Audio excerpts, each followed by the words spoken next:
1 in 44 children, 2.3% of all children aged 8, had autistic spectrum disorder by behavioral diagnosis.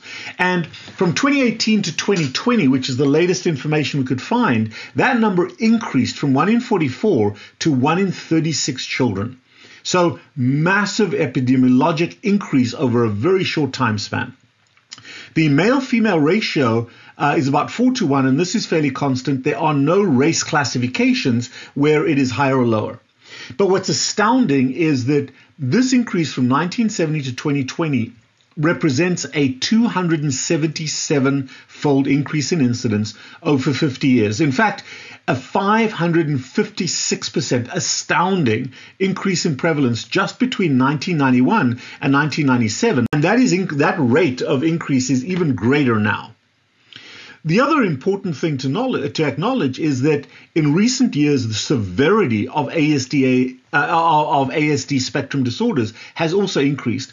Before, the majority of people were mild, some moderate, and few severe. Now, the increase in severity of disease has increased quite dramatically.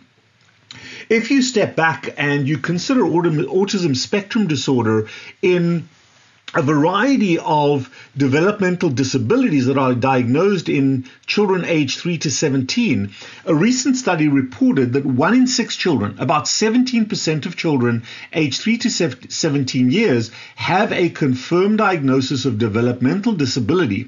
And that was as far back as 2017.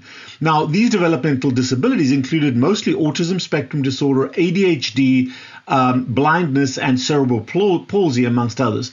In the graph below, you can see this exponential rise to epidemic proportions in our kids, and it is not stopping. It is getting worse because it is untreated at root cause, and primarily it's because we do not know, or at least the world out there do not know, what the root cause is. And the rest of this talk is going to be discussing concepts related to root cause that could potentially be averted. So, what is the pathophysiology? And there have been several theories proposed. One of the most popular ones 2 decades ago was called the vaccination theory, where vaccines caused autism spectrum disorder. And this has been completely and utterly debunked. Yet, bizarrely, it remains a common misbelief in the lay literature.